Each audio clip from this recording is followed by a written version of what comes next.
Hello students, welcome to our YouTube channel. Let's discuss. तो आज हम करेंगे 10th क्लास की वर्कशीट नंबर 54 जो कि है इंग्लिश की। तो स्टूडेंट्स आप अपना यहाँ पर नाम लिखेगा, यहाँ पर अपनी क्लास टीचर का नाम। ये है 17 नवंबर की 2020। तो चलिए आज का हम टास्क करते हैं। टास्क ए है हमारा, during the months of October and November Delhi's air quality becomes matter of concern। क्या बोल रहे हैं इसमें ये कि अक्टूबर और नवंबर के महीने में जो दिल्ली की जो एयर क्वालिटी है वो एक चिंता करने का एक विषय बन जाती है। क्यों? क्योंकि everyday we read here news about the air quality getting worse. क्योंकि मतलब हम डेली पढ़ते हैं कि दिन बर दिन जो एयर क्वालिटी है वो बिगड़ती जा रही है, वर्स होती जा रही है, एकदम ख़राब। तो आपको क्या करना है? Study the pie chart. जो हमें ये पाई चार्ट गिवन है इसको स्टडी करना है। और below depicting the contributors of air pollution, analysing the given data, write a paragraph of in 150 to 200 words. Delhi gasp for breath.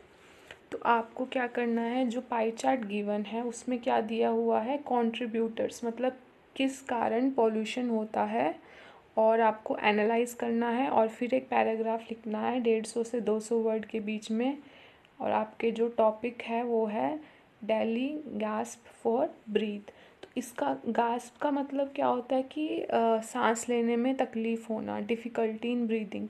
तो चलिए हम पाई चार्ट को देखते हैं। ये रहा हमारा पाई चार्ट।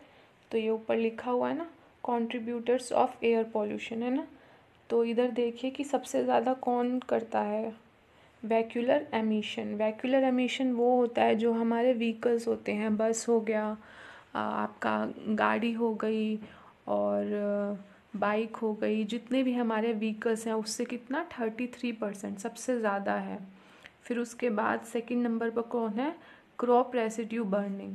जो हम पराली वगैरह जलाते हैं, मतलब जो गांव के लोग जो फसल जब वो काटते हैं, जो वेस्ट होता है उसको जलाते हैं, उससे क्या होता है? क्रॉप, उससे भी एक तरह का पॉल्यूशन होता है। तो वो 29% है। फर्स्ट पर ये है, सेकंड पर क्रॉप है, थर्ड पर आ जाएगा हमारा वेस्ट बर्निंग, लीव्स और प्लास्टिक जो हम वेस्ट मटेरियल को जलाते हैं उससे, थर्ड ही हो जाएगा।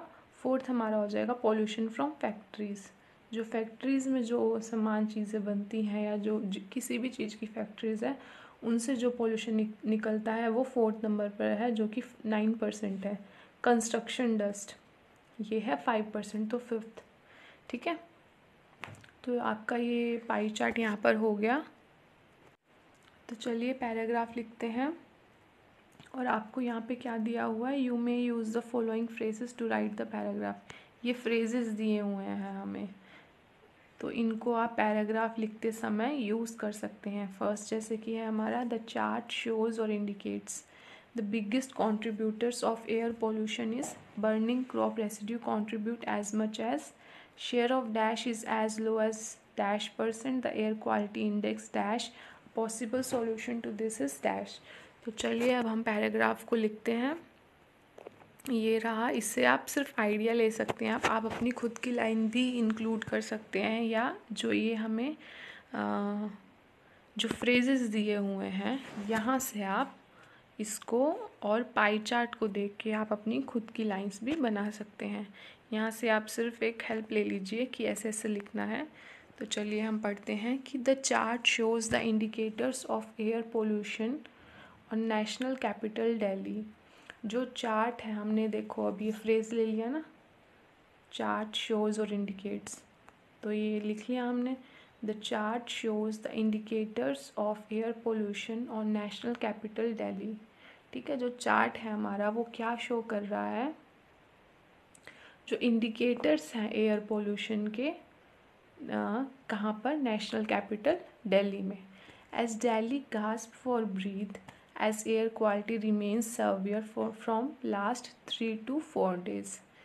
The rise in the pollution levels can be attributed to a host factors including जो पोल्यूशन का राइज है उसके बहुत सारे कारण हैं, जैसे कि vehicular emission, crop residue burning, waste burning, pollution from factories and construction dust.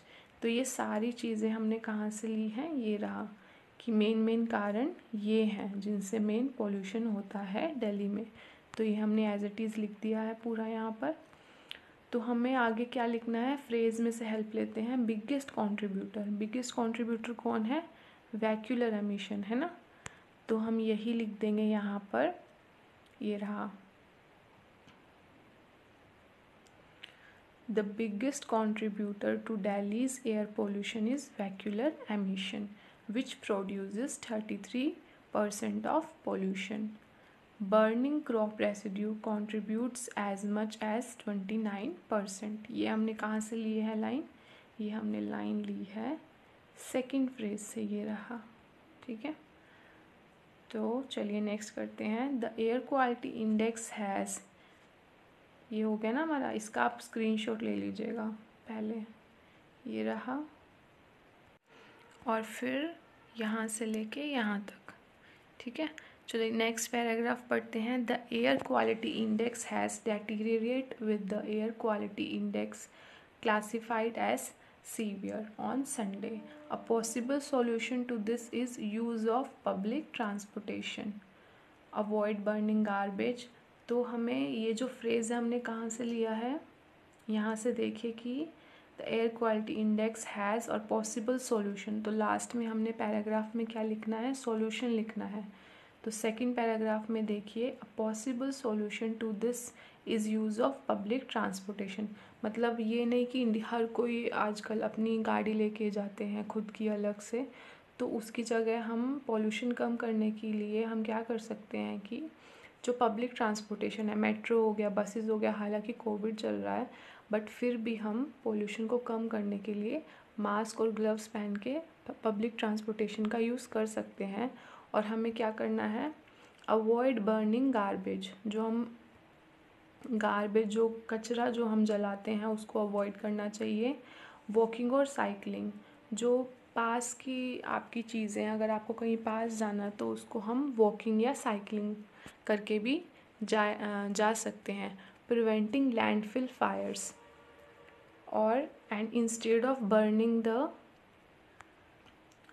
Stubble, और स्टबल को मतलब जलाने की बजाय जो पराली है जो हम जलाते हैं, जो किसान जलाते हैं, उसके बजाय क्या यूज़ कर सकते हैं, a tractor mounted machine called the happy seeder और the usage of waste decomposer instead of burning that will surely reduce the level of air pollution.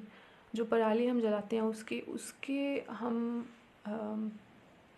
उसके बजाय हम हैप्पी सीडर, एक तरह का ट्रैक्टर आता है, वो यूज़ कर सकते हैं। और या हम वेस्ट डिकम्पोज़र, एक तरह का स्प्रे हम कर देते हैं जो भी वेस्ट होता है, और वो मेरे ख्याल से 30 दिन के अंदर वो पूरा डिकम्पोज कर देता है।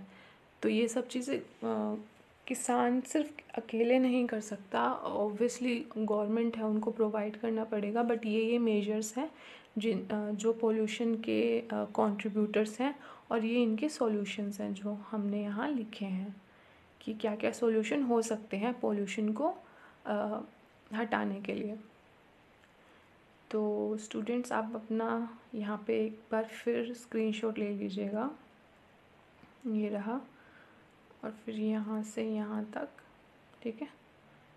फिर सेकंड पैराग्राफ ये हो गया आपका, और यहाँ पर आपका ख़त्म है ना। तो चलिए ये आपकी वर्कशीट ख़त्म हुई, वर्कशीट नंबर 54, जो कि है 17 नवंबर की।